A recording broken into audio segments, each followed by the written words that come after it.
Bonjour à tous les amis, j'espère vraiment que vous allez tous super bien. Moi, ça va nickel, très très content une nouvelle fois de vous retrouver pour une nouvelle vidéo. Ça y est, c'est la fin de la saison, c'est le dernier match de la saison pour les clubs. La finale de Ligue des Champions entre Dortmund et le Real Madrid, évidemment. Voilà, on l'attendait. Voilà, franchement, c'est quelque chose qu'on attend depuis quelques semaines maintenant. Maintenant, c'est quasiment 48 heures ici où la vidéo va sortir. 48 heures, donc ce sera le 1er juin. 13 jours avant le début de l'Euro, voilà maintenant, il y aura 2 semaines de vacances, après on repartira sur l'Euro, et là ça va être magnifique, franchement c'est sublime, et donc là comme j'ai dit, bah voilà, finale, c'est quand même un truc de fou. N'hésitez pas à liker, à vous abonner, et me dire en commentaire votre pronostic pour ce match, ça m'intéresse tout grandement les amis, n'hésitez pas à vous abonner, pourquoi? On est à 998, 998, il manque plus que 2 abonnés pour les 1000. Franchement, n'hésitez pas, ça ferait super plaisir pour voilà, la concrétisation de cette nouvelle saison. Les 1000 abonnés, ça pourrait être super cool. Donc voilà, franchement, si vous le faites, un grand merci à vous. C'est gratuit, donc voilà, n'hésitez pas. Et puis nous, on est parti, du coup, 2013, c'était la dernière confrontation entre le Real Madrid et Dortmund.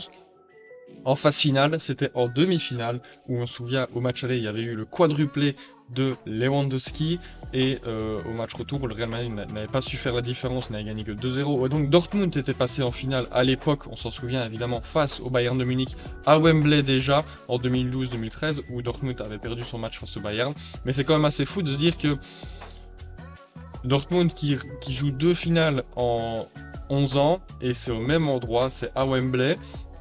C'est vrai qu'ils ont peut-être pas un bon souvenir parce qu'ils l'avaient perdu, mais c'est quand même assez dingue de voir que une équipe comme Dortmund revient en finale au même endroit, mais cette fois-ci avec un adversaire totalement différent. Et c'est vrai qu'ils avaient joué aussi en 2017-2018, ça c'est la confrontation la plus récente, c'était en phase de groupe en 2017-2018 où là le Real avait gagné à 2 reprises les deux confrontations en phase de groupe. Mais voilà, évidemment, là ça fait quand même, ça fait 6 ans maintenant, donc c'est quand même, ça fait long. Évidemment, les compositions ont fortement changé, surtout du côté de Dortmund et ouais, aussi du Real, en fait, je dis surtout, mais les deux.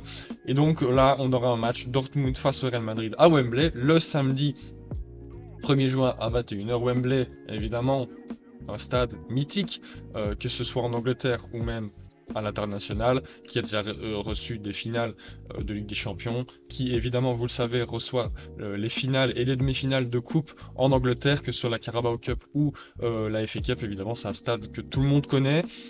Un stade qui rappelle évidemment le football à l'anglaise, et ça c'est magnifique de voir une nouvelle finale de Ligue des Champions dans ce stade-là, parce que là c'est quand même deux équipes, deux institutions du football quand même. Dortmund évidemment qui n'a gagné qu'une Ligue des Champions, et le Real Madrid qui est en passe d'en gagner une 15e.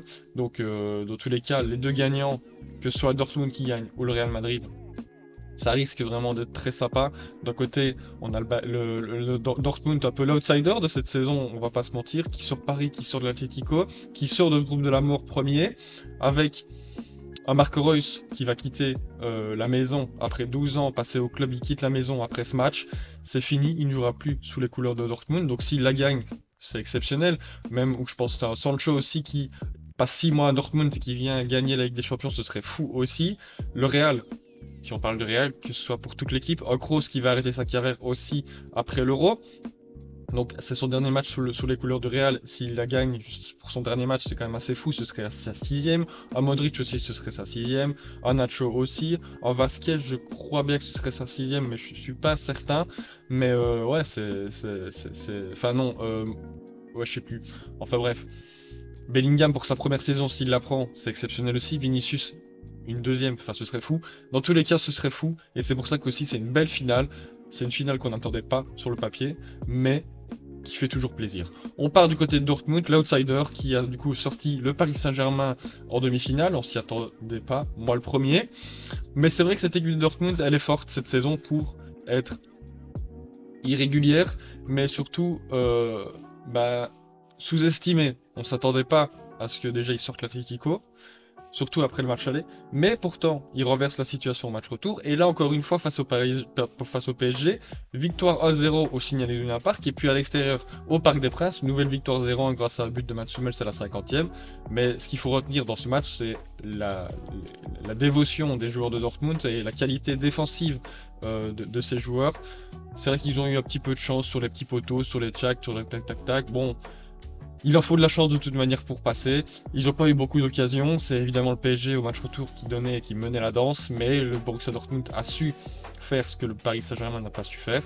Alors oui, avec chance ou pas. Mais ils ont réussi à marquer à 2 reprises.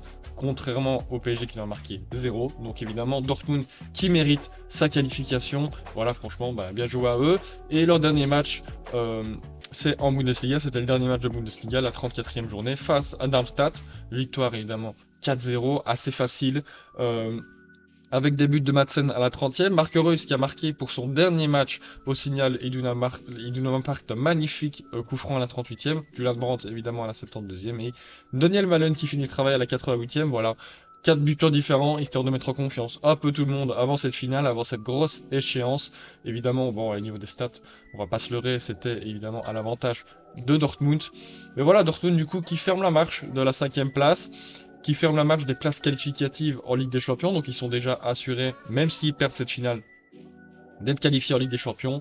Voilà, c'est pas non plus la meilleure saison de Dortmund en Bundesliga, mais il y a une finale de Ligue des Champions à côté, donc ça reste quand même une très très bonne saison.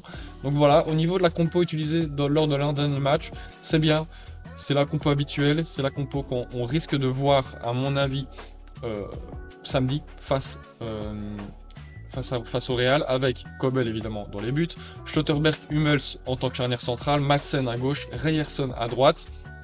Le milieu à 3 avec Emre Can, Sabitzer en tant que plus du double pivot, même si maintenant c'est vrai que Sabitzer ça fait plusieurs mois un mois et demi qui prend ce rôle un peu de relayeur offensif, qui apporte un peu offensivement, avec aussi Marco Reus là évidemment comme c'était son dernier match il était titulaire. Après est-ce qu'il sera titulaire face au Real, à voir. En tout cas l'attaque ça c'est sûr que ce sera la titulaire à moins d'une blessure. Sancho à droite, Füllkrug en numéro 9 en buteur, et puis Adeyemi à gauche. On va pas se mentir, c'est quand même une belle équipe. Il n'y a pas trop de blessés. Il n'y a que Bessé Baini qui sera sûr qui est forfait. Après, à certains, il y a Haller, Duranville et Matteux Moret.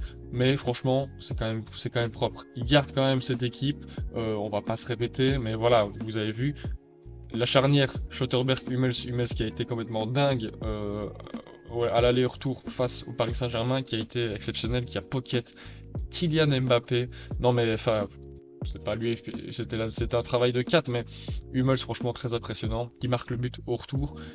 Maintenant, ce sera une autre paire de manches face à Vinicius, Rodrigo et Bellingham. Même maintenant, on va voir, peut-être qu'il va nous sortir encore une fois une masterclass et il sera peut-être Ballon d'Or. On sait jamais s'il gagne l'Euro. Ah non, parce qu'il n'a pas été convoqué, mais non mais voilà. En tout cas, voilà, Hummels franchement très impressionnant et ça fait plaisir de le revoir à un tel niveau.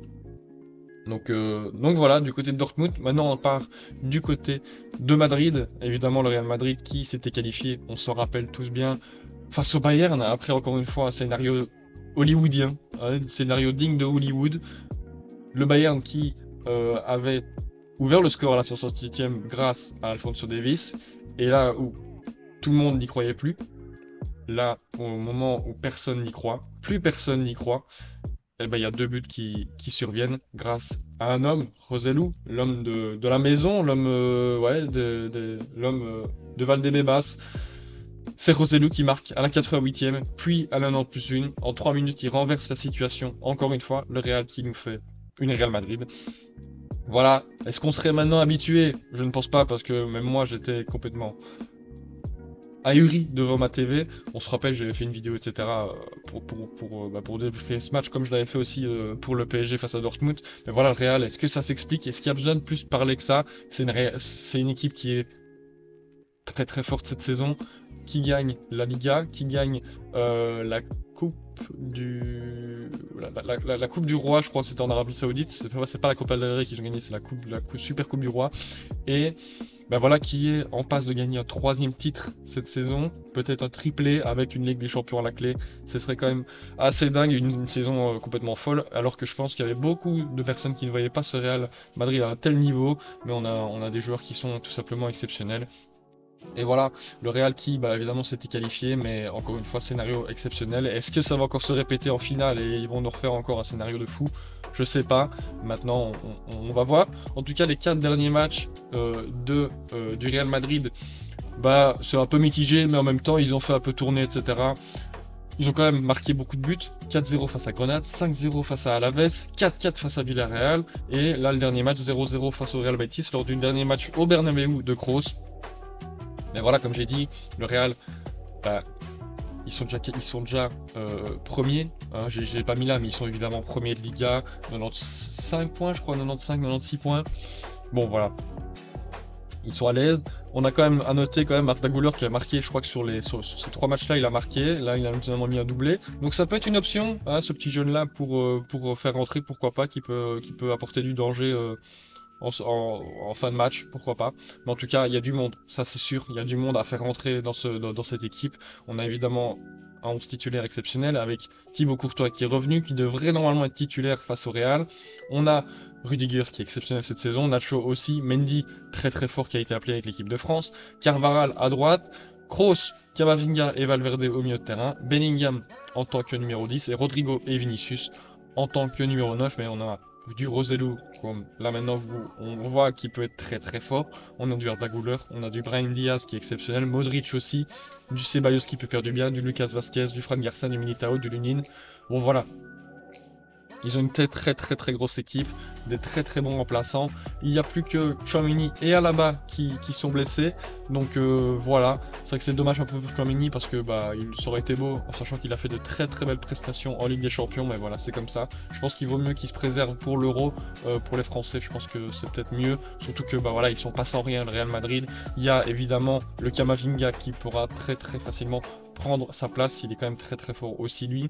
Donc voilà, dans les buts, que ce soit Lunin ou Courtois, on sait que ce sont deux gardiens qui sont extrêmement forts et qui l'ont prouvé cette saison. C'est vrai que Courtois, bon, voilà, il revient, mais on a déjà vu qu'il faisait pas mal d'arrêts. Carvajal à droite, évidemment, le papy qui continue à impressionner. Mendy, très très fort, Rudiger, Militao, la charnière, que ce soit Rudiger ou Rudiger avec Nacho ou Rudiger Militao, voilà, on connaît. Valverde exceptionnel, Kroos évidemment avec sa patte gauche ou droite, c'est pareil. Vinicius, Rodrigo, Bellingham, bon voilà. C'est vrai que ça va être quand même compliqué face à cette défense de Dortmund qui peut être très très forte grâce à Mats Hummels, mais là ça va être totalement différent, ça va être une animation totalement différente, par exemple d'un PSG ou d'un Atlético de Madrid. Là c'est une animation beaucoup plus différente et qui est beaucoup plus variée, si je puis dire. Donc voilà, à voir comment ça va se modeler dans ce match. Donc voilà, franchement, ça risque d'être très très très intéressant. Les amis, maintenant on est parti du coup vend mon pronostic et on a d'abord avec les cotes évidemment le Borussia Dortmund qui est quand même une grosse cote à 5, le nul à 4,33 et le Real Madrid 1,62. Ils sont évidemment favoris. Ça m'étonne pas, mais attention à ne pas sous-estimer Dortmund, hein, on l'a déjà vu. Le Real évidemment qui est favori, pourquoi? Bah, parce qu'ils ont l'expérience en finale, 14 Ligue des Champions déjà. Ils sont en passe pour la 15e. Ils sont très très forts en cette saison en Liga. Seulement une défaite. Sur toute la saison, seulement 2 défaites, c'était face au même adversaire, l'Atlético de Madrid. Donc voilà, c'est une équipe qui est très très forte, on peut pas le nier. Donc évidemment, c'est normal qu'il soit favori. Maintenant, comme j'ai dit, le Borussia Dortmund, ça peut être une équipe surprise qui peut sortir de son chapeau une prestation XXL et qui vient fermer boutique après avoir marqué un but comme il l'avait fait au match retour face au Paris Saint-Germain. Voilà, maintenant à voir comment l'animation offensive du côté de Dortmund va se moduler. Avec est-ce que Sancho sera aussi bon qu'en double confrontation face au PSG? Est-ce qu'on a Füllkrug qui peut être aussi très très bon dans ses appels pour la relance de Kobel, etc. Dans son jeu en pivot, est-ce qu'il va être aussi propre techniquement quand tu joues contre un Real de Madrid qui est très très fort en bloc équipe, qui a très très bon pressing, etc. Ça va être vraiment un match très très intéressant. Et évidemment,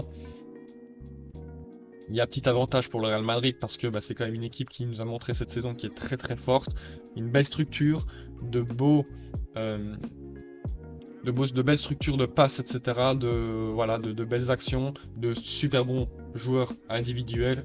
Mais ouais, voilà, c'est dingue. Mais le Borussia qui peut créer la surprise, évidemment, je n'exclus pas cette solution. Mais voilà. En tout cas, les amis, mon pronostic, bon, bah voilà, c'est pas trop une surprise. victoire 1-2 du Real de Madrid. Je crois pas que ce soit une surprise. Maintenant, comme j'ai dit, ça peut ne pas se faire. Évidemment, un pronostic, ce n'est qu'un avis. Maintenant, vous, n'hésitez pas à me dire votre pronostic pendant que je vous explique mon choix. Ben voilà, le Real, je vais pas passer non plus par 50 000 chemins, mais c'est le Real. Même, je pense qu'ils peuvent être menés, ils savent comment gérer une situation, comment renverser une autre situation. Donc, ils sont habitués. Maintenant, je pense aussi qu'ils peuvent très vite prendre l'avantage face à une équipe de Dortmund qui peut être stressée, qui peut avoir la pression en finale. Mais voilà, en tout cas, on verra bien. En tout cas, buteur, j'ai mis Vinicius côté Real Madrid et Brahim Diaz parce que je sens que lui, quand il va rentrer, il va faire quelque chose. Donc je pense qu'en rentrant, on peut marquer un petit but, que ce soit Roselu, Arda Güler ou Brahim Diaz justement. Je pense que lui, ça peut vraiment faire la différence quand l'action son pied gauche. Côté Dortmund, on a vu que le Real, par exemple face au Bayern, pouvait être sensible et susceptible de prendre des reconversions rapides en contre-attaque. On a vu que c'était un Alphonso Davies qui est très rapide, qui a fait du mal. Donc un DMI qui a plus ou moins les mêmes caractéristiques en termes de vitesse peut aussi faire mal. Il peut être clutch aussi à des moments. Mais maintenant, à voir, c'est qu'on a quand même deux très bons gardiens, que ce soit Lunin ou Courtois. Mais je pense que ça peut être lui. S'il y a un but de Dortmund, je pense que ça peut être lui. Ou alors sur corner, et encore, parce que franchement, sur corner, le Real est plutôt bon, que ce soit offensivement ou défensivement. Donc ça risque d'être compliqué. Mais en tout cas, voilà les amis, j'espère vraiment que vous avez kiffé la vidéo. Évidemment, si c'est le cas, n'hésitez pas à liker, à vous abonner, comme j'ai dit. Il reste plus que des abonnés avant les 1000, donc voilà, ça me ferait super plaisir. Et puis nous les amis, on va se retrouver bien évidemment très très vite, comme j'ai dit, quand l'Euro va commencer, je vous prépare plein de vidéos sur le thème même des clubs, etc. Parce que là je vais être en examen jusqu'au 12 juin. Le 12 juin j'ai fini mes examens, donc voilà, on repart sur de très bonnes vidéos. J'ai plein d'idées qui vont se mettre en place, que ce soit sur les clubs, etc., sur la saison en club, mais aussi sur l'Euro, évidemment, parce que il va falloir un petit peu débriefer et pronostiquer des matchs de l'Euro. Chaque jour, il y aura des matchs quasiment tous les jours jusqu'au 14 juillet. Donc voilà, les amis, j'espère vraiment que vous avez kiffé. N'hésitez pas aussi à dire en commentaire votre pronostic du Borussia Dortmund face au Real Madrid en finale à Wembley. Voilà, c'est la fin. Je vous dis à très très bientôt pour une nouvelle vidéo. C'était Bencher. Ciao, ciao.